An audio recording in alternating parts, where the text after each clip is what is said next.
Tenth के सभी छात्रों का स्वागत है। आज हम देखेंगे मॉडल पेपर फोर्थ और उसका पार्ट अ। कल हमने देखा था मॉडल पेपर 3 का पार्ट अ। तो एक साथ हम पार्ट अ को कवर करेंगे पहले, ताकि आपके जो पहला प्रश्न है वो बिल्कुल क्लियर हो जाए और इसमें इजीली आप 10 नंबर है वो प्राप्त कर सके। तो यहाँ पे देखते हैं कि इस मॉडल पेपर के अंदर छोटे छोटे प्रश्न किस ढंग से आए हुए हैं। तो पार्ट अ, अब इसके अंदर देखिए, पहला प्रश्न जो तीसरे मॉडल पेपर में था उसी प्रकार का है। पहला प्रश्न दे रखा है कि 144 का वर्गमूल होगा। अब वर्गमूल आपको निकालना अच्छे ढंग से आता होगा। 144 का वर्गमूल कितना होता है? 12। तो इसका जो सही आंसर है वो क्या हो जाएगा? द। तो सही टिक कर लेते हैं, द। 12 इंटू 12 करेंगे तो क्या आएगा? 144। यानी कि 12 का 144 का जो वर्गमूल है वो क्या आ जाएगा? 12। और इसका उल्टा पूछा होता कि 12 का वर्ग कितना है, तो 144 ऑप्शन में मिलता आपको। ठीक है। और अभाज्य गुणनखंड विधि से भी कर सकते हैं, भाग विधि से भी वर्गमूल निकाल सकते हैं। ये सभी विधियां मैंने अच्छे ढंग से एक्सप्लेन की हुई है, आप देख सकते हैं। नेक्स्ट है दूसरा प्रश्न।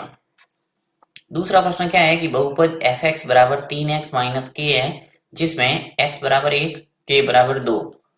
तो बहुपद का मान ज्ञात कीजिए। आपको बहुपद का मान निकालना है, आपको बहुपद दे रखा है ये। ठीक है, तो यहाँ ले लेता हूं मैं। देखिए कि 3x माइनस के ये बहुपद है। अब कह रहा क्या है ये कि x बराबर तो 1 रखो और k बराबर 2 रखो। तो जहां आपके x है वहां तो 1 रख लो और 2 रखना है k की जगह। तो यहाँ पे देखिए 3, ये x है, उसकी जगह इंटू करके x की जगह 1 रखना है। ये 1 दिया हुआ है इसने, तो 1 लिख लिया। फिर माइनस k के स्थान पर ये कह रहा है कि 2 रखो, तो यहाँ पे k की जगह 2 रखो। अब इसको हल कर दो तो 3 इंटू 1 क्या होता है? 3। फिर माइनस और ये 2। अब 3 में से 2 गया तो क्या बचा? 1 आ जाएगा, 1। अब सही आंसर इसका क्या हो जाएगा? देखिए 1 है वो द में, अर्थात इसका जो सही ऑप्शन है वो द है। इसका उत्तर कितना है? 1। ठीक है, तो बहुत ही सरल सरल प्रश्न आता है, इसमें कोई ज्यादा दिक्कत वाली बात है नहीं। आप इजीली इसमें 1 नंबर प्राप्त कर सकते हैं। नेक्स्ट है तीसरा प्रश्न। देखिए तीसरा क्या दे रखा है कि एक द्विघात समीकरण है, 3√3 x² प्लस 10x प्लस √3 बराबर 0 का विविक्तीकर होगा। और विविक्तीकर क्या होता है? b² minus 4ac। यानी इसका मान आपको पूछा है इसकी द्विघात समीकरण के अकॉर्डिंग। तो इसको मैं करता हूं।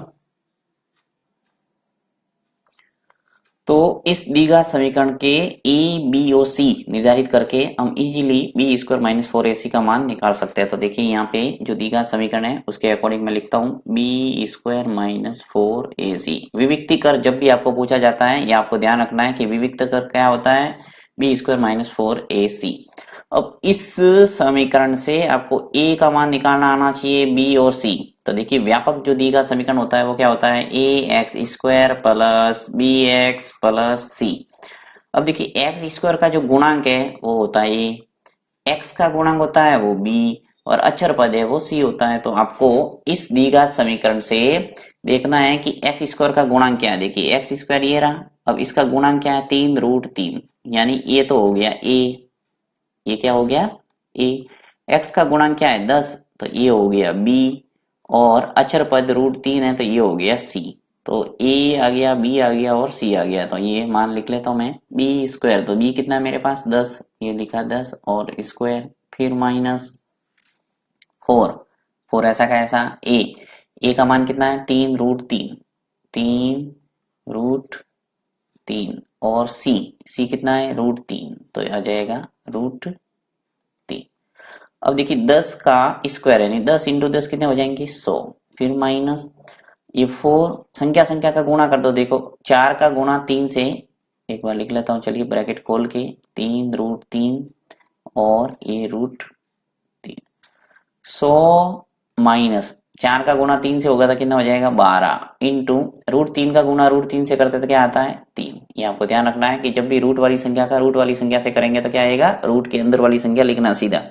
वैसे ऐसे भी कर सकते हैं। देखिए √3 का गुणा √3 से करेंगे, यानी 3 इंटू 3 कितने हो गए? 9, और 9 का वर्गमूल क्या आता है? 3। तो कैसे भी समझ सकते हैं। अब देखिए 100 माइनस 12 का गुणा 3 से करेंगे, 12 या 36, 100 में से 36 गए तो क्या आ गया? 64। तो इसका सही आंसर है वो हो जाएगा ब 64। ओके, तो द्विघात समीकरण किसी भी टाइप का आपको मिल सकता है, आपको विविक्तीकरण इस ढंग से प्राप्त करना है। नेक्स्ट है, दिया गया है कि साइन एल्फा बराबर 1/2, साइन बीटा बराबर 1/2। तब एल्फा और बीटा का मान ज्ञात कीजिए, एल्फा प्लस बीटा आपको पूछा है। तो बहुत ही सिंपल है, त्रिकोणमिति से संबंधित प्रश्न। तो ले लेता हूं मैं यहाँ पे,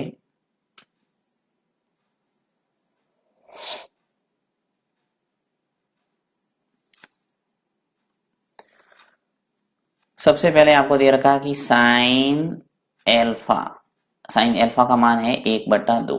अब साइन एल्फा ऐसा का ऐसा, देखो 1/2 साइन में किसका मान होता है, साइन 30 का, राइट। साइन 30 की जगह मैं लिख सकता हूँ 1/2। साइन 30 का मान टेबल से 1/2 होता है, इसलिए 1/2 है, उसके स्थान पर लिख दिया मैंने साइन 30, क्योंकि साइन 30 का मान वापस लिखे तो आ जाएगा 1/2। तो देखिए अब साइन इधर भी है इधर भी है, तो साइन साइन कैंसिल हो गया, तो एल्फा का मान आ गया आपके 30 डिग्री। ठीक है, एल्फा का मान आ गया। इसी प्रकार बीटा का निकालना है, तो कॉस बीटा का मान 1/2 दे रखा है, ये कॉस बीटा का मान 1/2 है। इसी प्रकार साइन एल्फा का मान 1/2 था, यहाँ पर भी कॉस बीटा बराबर आ जाएगा, देखो कॉस में 1/2 किसका मान है, 60 का, यानी कॉस 60 का मान होता है 1/2। तो 1/2 के स्थान पर मैंने लिख दिया कॉस 60। अब कॉस और cos left hand side right hand side दोनों बराबर है, तो ये बीटा बराबर आ जाएगा 60, यानी बीटा के स्थान पर लिखना है 60।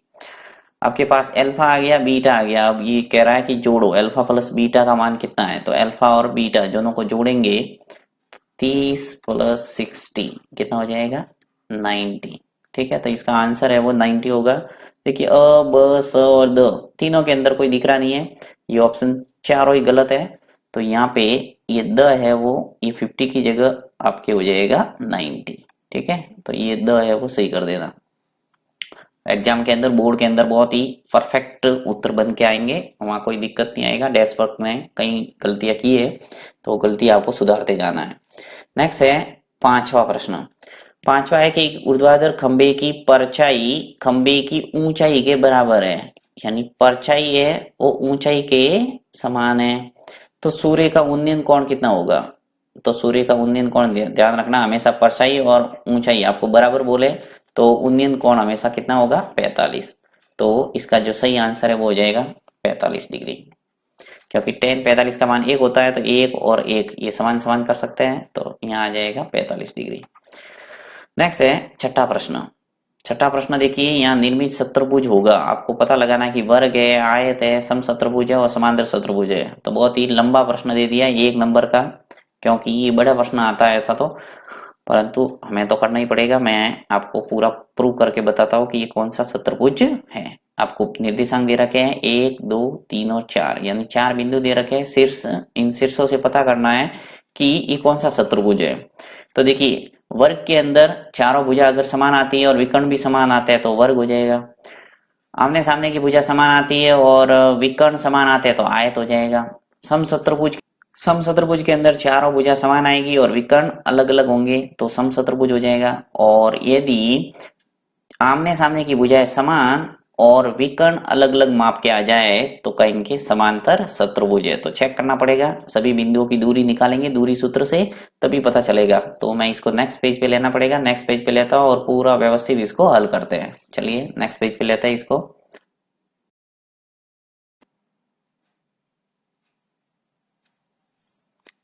अब देखिए ये जो सवाल है छठा प्रश्न, इसके अंदर हम क्या करते हैं, दूरी सूत्र का इस्तेमाल करते हैं। तो सबसे पहले तो क्या करता हूं, मैं एक ऐसे ही चतुर्भुज बना लेता हूं जिससे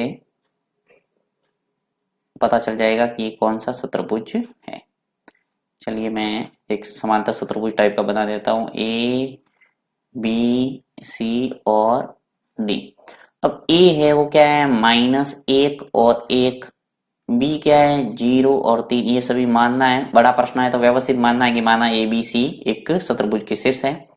तो इस ढंग से हम, छोटा प्रश्न है तो थोड़ा शॉर्टकट चलेंगे, 5 और 2 और 4 और 6, ये चारों शीर्ष मैंने मान लिए एक चतुर्भुज के। ओके, अब मैं निकालता हूं दूरी ए बी। दूरी ए बी मान लेते हैं। अब ए बी दूरी निकालने के लिए देखिए ए और बी पे फोकस करना है और सूत्र कौन सा लगाना है एक बार लिख के बता देता हूँ। x2 माइनस x1 का whole square plus y2 minus y1 का होल स्क्वायर, ये दूरी सूत्र है। अब यहाँ पे x2 माइनस x1, तो x2 कितना है देखिए 0 और 0 माइनस x1, x1 कितना है माइनस का 1। ये मैंने बड़ा प्रश्न बताया तब आपको अच्छे ढंग से बताया हुआ है कि x1 कैसे होता है, x2 क्या है, y1 क्या है, y2 क्या है। देखो पहले ब्रैकेट के अंदर x1 ये y1, इसी प्रकार ये x2 और ये y2। हमेशा एक ब्रैकेट के अंदर एक x होगा एक y होगा, ये ध्यान रखना निर्देशांक। तो पहले ब्रैकेट के अंदर 1 1, दूसरे के अंदर 2 2। तो x2 माइनस x1 यानी 0 माइनस 1 करना है तो माइनस माइनस क्या हो जाएगा प्लस, इसका हो जाएगा स्क्वायर, फिर plus y2 minus y1, y2 कितना है माइनस का 3 माइनस y1 यानी 1 का स्क्वायर। करो इसको सॉल्व। अब देखिए 1 हो जाएगा 0, 1 का स्क्वायर हो जाएगा, 1 और 0 जोड़ेंगे तो 1 ही आएगा, और माइनस का 3 और माइनस का 1 मिलके कितने हो गए माइनस का 4 का होल स्क्वायर। एक का वर्ग करेंगे 1 आएगा और माइनस 4 का वर्ग करेंगे तो आएगा 16। खोलेंगे इसको जोड़ेंगे तो 1 और 16 मिलके कितने हो गए 17, तो रूट 17 इकाई। ठीक है, ये तो आ गया ए बी। अब इसी प्रकार आपको दूसरा निकालना है तो निकाल देता हूं मैं। अब निकालते हैं हम बी सी। अब मैं सूत्र नहीं लिखूंगा, फास्ट करता हूं। देखिए बी और सी ये दूरी निकाल रहे हैं। ओके, तो बी सी यहाँ पे पहले में से पहला घटा तो 5 में से 0 गया, प्लस 2 में से 3 गया, तो माइनस है तो इसलिए प्लस हो जाएगा ये स्क्वायर। 5 माइनस 0 और वर्ग, तो 5 का वर्ग करेंगे तो क्या आएगा 25, फिर प्लस 2 और 3 मिलके कितने हो गए 5, और 5 का वर्ग करेंगे 25, 25 और 25 मिलके कितने हो गए 50। ठीक है, ऐसे ही रहने दो। अब मैं निकालता हूं सी डी, थोड़ा फास्ट कर रहा हूं। अब देखिए सी और डी वही पहले में से पहला 4 माइनस 5 का होल स्क्वायर प्लस 6 माइनस 2 का होल स्क्वायर। 4 में से 5 गया तो क्या बचा माइनस 1 का होल स्क्वायर, प्लस 6 में से 2 गया तो क्या बचा 4 का होल स्क्वायर। माइनस 1 का वर्ग करेंगे 1 ही आएगा और 4 का वर्ग करेंगे आएगा 16, जोड़ा तो आ गया 17। तो देखिए आमने सामने की भुजा समान आ रही है, यहाँ पर भी 17 आ रहा था रूट 17, यहाँ पर भी रूट 17 है। अब निकाल देते हैं डी ए, तो डी ए निकालता हूं।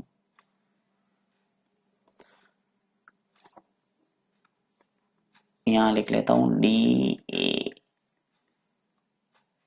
अब देखिए डी ए, डी से लगाकर ए तक, तो यहाँ हो जाएगा ये x2 और y2, तो पहले में से पहला यानी -1 में से घटाना है 4 का होल स्क्वायर, फिर प्लस 1 माइनस 6, 1 माइनस 6 का होल स्क्वायर।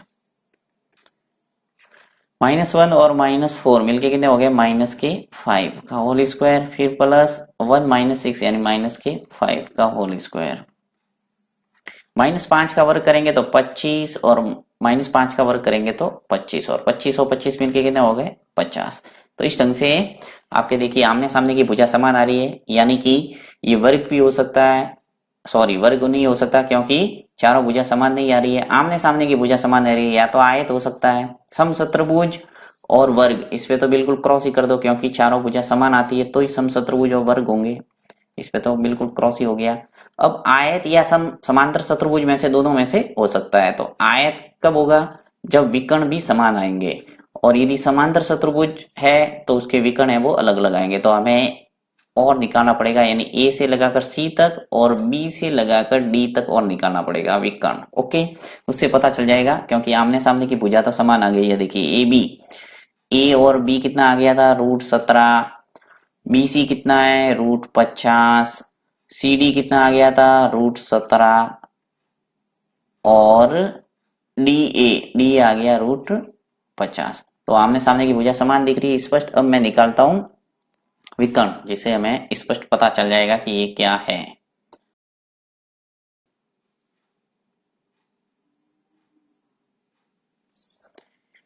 तो चलिए यहाँ पे ए सी निकालता हूं मैं। ए सी रूट ऑफ ए से लगाकर सी तक, तो x2 माइनस x1 यानी 5 माइनस 1 और प्लस हो जाएगा क्योंकि माइनस 1 है, स्क्वायर हो जाएगा। इसी प्रकार 2 माइनस 1 का और स्क्वायर, खोलो इसको, 5 और 1 मिलके कितने हो गए 6 का और स्क्वायर, और ये 2 में से 1 गया तो 1 का स्क्वायर। जब इसको खोलेंगे तो हमारे पास आ जाएगा रूट 6 का वर्ग करेंगे तो क्या आएगा 36, और 1 का वर्ग करेंगे 1 ही आएगा, यानी रूट 37 आ जाएगा। ठीक है, AC आ गया रूट 37।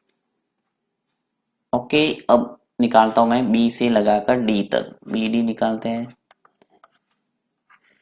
B और D निकालेंगे तो क्या आ जाएगा 4 माइनस 0 का होल स्क्वायर, फिर 6 माइनस 3 है तो ये हो जाएगा प्लस का 3 का होल स्क्वायर।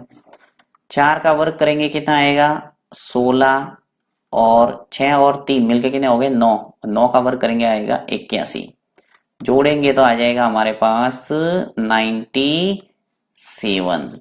तो देखिए ये आ रहा है रूट 37 और BD आ रहा है रूट 97। इसका मतलब क्या हुआ कि विकर्ण है वो अलग अलग माप के हैं, अर्थात इसका जो सही आंसर है वो हो जाएगा समांतर शत्रुभुज, क्योंकि समांतर शत्रुभुज में आमने सामने की भुजाएं समान होती है और विकर्ण अलग अलग माप के होते हैं। तो इसका सही आंसर आप टिक कर देना, ये समांतर शत्रुभुज है। वैसे ये 1 नंबर के प्रश्न के लायक नहीं है, ये दे दिया है बट आएगा नहीं बोर्ड के अंदर। बोर्ड के अंदर 1 नंबर का प्रश्न आपके टाइम के अकॉर्डिंग आएगा जो कि 2 मिनट के अंदर पूरा हो जाए। तो ऐसे प्रश्न ही आएंगे जो आराम से आप 2 मिनट के अंदर उसका उत्तर प्राप्त कर सके। ये थोड़ा लंबा प्रश्न है, चलते आगे।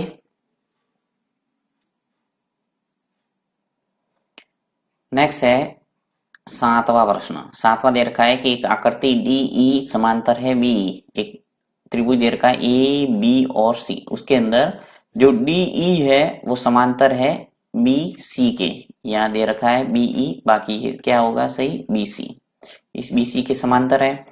AD है वो 4 है, देखिए A से लगाकर D तक ये 4 दे रखा है। DB है वो 6 है। AE है वो 5 है। आपको पूछा है E से लगाकर C तक, ये आपको पूछा है। तो यहाँ पे थेल्स प्रमेय लगेगी, और थेल्स प्रमेय आपको ध्यान रखना है, और जिसका दूसरा नाम है आधारभूत समानुपातिकता प्रमेय। तो थेल्स प्रमेय से हम क्या लिख सकते हैं, दोनों भुजाओं का अनुपात बराबर करना है। तो AD A से लगाकर D तक बट्टा D से लगाकर B तक, इन भुजाओं का अनुपात AD बट्टा DB बराबर होगा किसके AE बट्टा EC, AE बट्टा EC। अब AD है वो 4 है, DB कितना है 6 है, ये सब मान लिखना है। AE कितना है 5 और EC आपको निकालना है, तो EC ऐसा का ऐसा रहने दो। अब वज्र गुणन करो तो 4 का गुणा EC से होगा, तो ये आ जाएगा EC इंटू 4, और 5 का गुणा 6 से होगा 5 इंटू 6। चूंकि मुझे EC निकालना है, EC ऐसे कैसे 5 इंटू 6 बाय 4, 2 का भाग जा रहा है 4 में 2 बार, ये 4 नीचे आ जाएगा। अब देखिए 2 का भाग 4 में 2 बार गया, और 6 में कितनी बार गया 3 बार, तो 5 इंटू 3 कितना हो गया 15 बाय 2। ठीक है, अब 2 का भाग 15 में जाएगा 7.5, तो ये इसका आंसर हो जाएगा 7.5 सेंटीमीटर, ये आ गया EC का मान। नेक्स्ट है कि यदि वर्त का व्यास है वो 2 जीवाओं में से प्रत्येक को समद्विभाजित करे तो जीवाएं होगी। देखिए ये वर्त है, अब कह रहा है कि यदि वृत्त का व्यास, तो चलिए मैं यहाँ एक व्यास बना लेता हूं, ये केंद्र है और केंद्र से गुजरने वाली जीवा क्या होता है व्यास। अब कह रहा है कि वृत्त का व्यास 2 जीवाओं में से प्रत्येक को समद्विभाजित करे। अब मैं यहाँ पे जीवाएं खींच लेता हूँ, ये अब समद्विभाजित कर रहा है, यानी ये भाग बराबर है, ये दोनों समद्विभाजित हो रहे हैं। तो जीवाएं है वो कैसी होगी, स्पष्ट दिख रही है समांतर, तो यहाँ लिख देंगे इसका सही आंसर है वो क्या है समांतर। फिर एक गोले का व्यास दे रखा है 6 सेंटीमीटर, गोले का आयतन निकालिए। तो गोले का आयतन का सूत्र याद होना चाहिए 4/3 पाई r क्यूब। ठीक है, तो 4/3 पाई का मान ऐसे ही रहने दो क्योंकि आंसर के अंदर पाई दिख रहा है। पाई का मान 22/7 नहीं लिखना है यहाँ। उसके बाद में आर, आर है वो त्रिज्या है, गोले का व्यास दे रखा 6 सेंटीमीटर, तो त्रिज्या कितनी हो जाएगी 3, तो 3 × 3 × 3 कर दो क्योंकि आर की घात कितना है 3 है। अब 3 से 3 एक कैंसिल हो गया, 3 × 3 कितने हो गए 9, और 9 × 4 कितने हो गए 36, तो 36 पाई इसका आंसर है। 36 पाई कौन सा है, ये रहा 36 पाई घन सेंटीमीटर, ठीक है। तो ये हो गया गोले का आयतन। तो एक सूत्र से संबंधित प्रश्न जरूर आता है, इसलिए सूत्र आपको अच्छे ढंग से याद करना है। नेक्स्ट है 10वां कि किसी भी बारंबारता बंटन के लिए माध्य से विचलनों का बीज गणितीय योग क्या होगा 0, ठीक है। ये आपको ध्यान रखना है। तो इस ढंग से आप 10 और 10 प्रश्न कर सकते हैं आराम से।